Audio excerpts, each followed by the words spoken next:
Cependant, ces personnes doivent pointer chaque semaine à la préfecture, soit la préfecture quand ils sont à Tours, soit la mairie ou la gendarmerie de leur résidence quand c'est Montbazon, soit directement au camp d'Allemand. Le camp est toujours géré par le service des réfugiés. D'ailleurs, il y a un certain nombre de réfugiés qui, encore en 1941, demandent de l'allocation aux réfugiés. En août 1941, le camp change de statut et devient un centre de séjour surveillé. Un premier réseau de fils barbelés est installé, mais le camp n'est pas encore totalement. Il dépend désormais de la Sûreté nationale, du ministère de l'Intérieur, qui d'ailleurs n'est pas pressé financièrement d'assumer les charges. En octobre 1941, la Lande devient un camp d'internement pour les étrangers israélites. Le premier signe de la volonté des autorités de radicaliser la situation des internés passe par le transfert des hommes valides de 15 à 55 ans au camp de Pithiviers le 30 octobre 1941. De nombreuses évasions vont avoir lieu à ce moment-là. Les femmes vont s'opposer à ce transfert qui aura quand même lieu. Cependant, les 39 hommes juifs transférés vont retourner à la Lande le 3 décembre sur demande du préfet d'Indre-et-Loire qui, dans un courrier au ministère de l'Intérieur en novembre 1941, rappelle que cette décision est très mal accueillie et que le camp de la Lande étant devenu un camp de concentration, il n'y a aucune raison de séparer les familles. En novembre 1941, le camp d'abord réduit ferme et les barbelés sont récupérés pour clore le camp de la Lande définitivement, et 27 gendarmes désormais gardent le camp de la Lande. Dans le même temps, une enquête administrative et judiciaire est instruite contre le directeur du camp, Michel de la Chapelle, commandant plutôt apprécié des internés. Il est relevé de ses fonctions le 1er janvier 1942. On lui reproche le nombre important d'évasions, les irrégularités avec les fournisseurs et des dépenses personnelles trop importantes. Le 5 janvier 1942, le centre de séjour surveillé devient officiellement un camp d'internement pour les Juifs. Les conditions de vie vont particulièrement se dégrader, les problèmes de santé, de sous-alimentation existent. En mai 1942, les personnes autorisées à habiter à Tours doivent réintégrer le camp. De nouvelles autorisations leur sont accordées en juin 1942, pouvant laisser croire aux internés que ce ne sont que des mesures administratives ponctuelles. Alors là, je vous ai montré, je pense, le dernier pointage de 1942. On voit marqué le 12 juin 1942. Ces mêmes personnes avaient été obligées de retourner au camp de la Lande en mai 1942. Donc voilà, c'est la situation dans laquelle on est. À partir du mois de juillet 1942, le camp est placé sous contrôle direct du chef des services extérieurs de la police de sûreté d'Angers.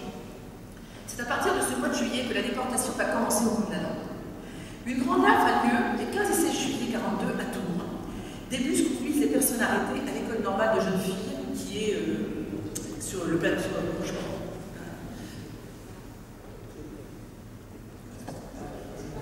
Ah ben oui, donc je suis, c'est là-bas, excusez-moi, voilà, je me disais mais pourquoi? Oui, non mais vous avez raison, c'est, voilà, la Loire étant là-bas, c'est de l'autre côté de la Loire. Bon, voilà, je suis vraiment bravo. J'aurais mieux fait de faire une carte, c'était une petite erreur de ma part. Donc voilà, ils se sont conduits là.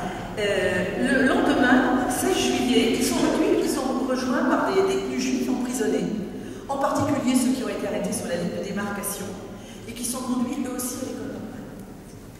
Merci. Et alors là, je vous montre juste un document, un jugement des tribunaux allemands. Donc c'est marqué que cette personne qui a franchi la ligne de démarcation, elle est libérable à l'expiration de sa peine le 1er septembre 1942, mais c'est marqué en rouge, remis à l'autorité allemande le 16/7/42 à 17h. Et tous les détenus, toute une partie des détenus, ça sera exactement la même situation. Le lendemain, 17 juillet, 133 personnes détenues au camp de la Lande, hommes et femmes, sont rassemblées conduites à l'école normale. Le 18 juillet, tous les rappelés de l'école normale partent en train pour Angers, à l'exception des enfants. Ils seront déportés par le convoi numéro 8 du 20 juillet qui partira directement d'Angers à Auschwitz. Les 35 enfants arrêtés avec leurs parents n'ont pas été déportés avec eux. L'autorisation de déporter les enfants n'a pas encore été décidée, par les autorités allemandes, malgré la demande pressante du gouvernement de Vichy. Toujours le regroupement des familles. Les 35 enfants de l'école normale sont transférés le 17 juillet à Mons. Les enfants internés à l'école Vichy à Tours, qui servent d'annexe à la prison Henri Martin, Bondé, sont transférés fin juillet et courant août. Vous voyez là, c'est le rapport du camp, donc avec la liste. Chaque mois, il y avait un rapport du camp, donc avec la liste des entrées, des sorties, qui nous permet de voir ça.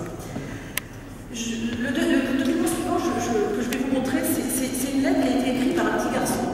Roger Strachon, qui est interné à la prison Michelet et qui montre bien le tragique de la situation.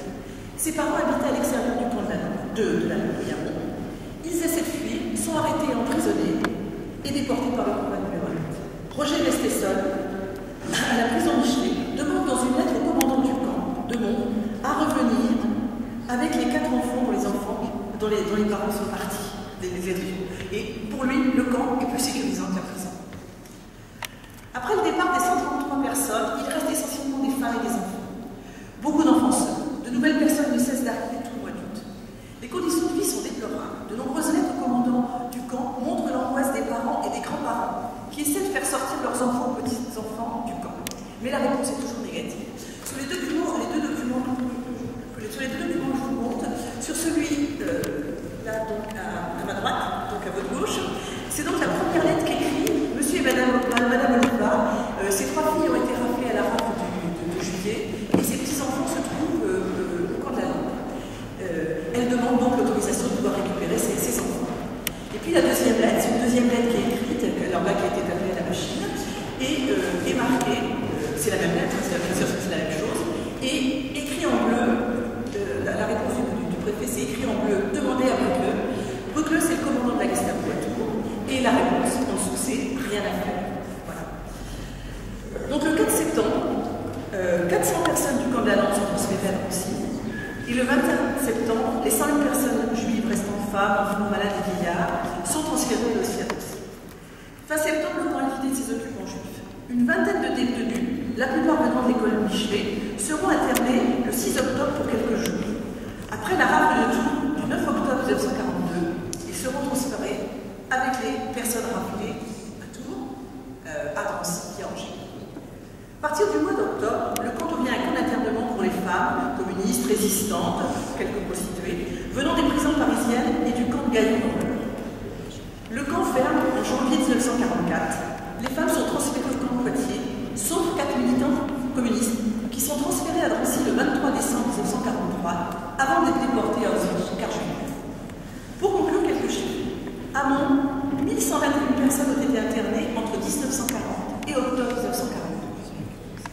Sur les 978 personnes juives déportées à partir de l'Indre-et-Loire, zone occupée, 769 avaient été internées au camp de la Lampe et sont partis de Tours via Angers aussi, vers les camps de concentration et d'extermination. Sur les 32 survivants, 20 avaient été internés au camp de la Lampe. Aucun enfant interné au camp de la Lampe est déporté nationalement.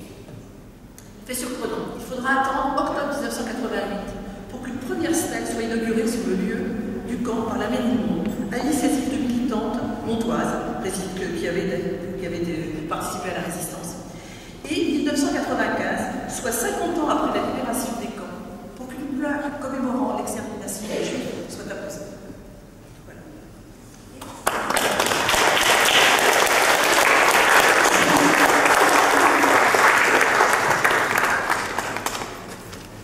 Est-ce que vous avez des questions à poser à Madame Frénon au sujet de ce camp d'internement de Mont?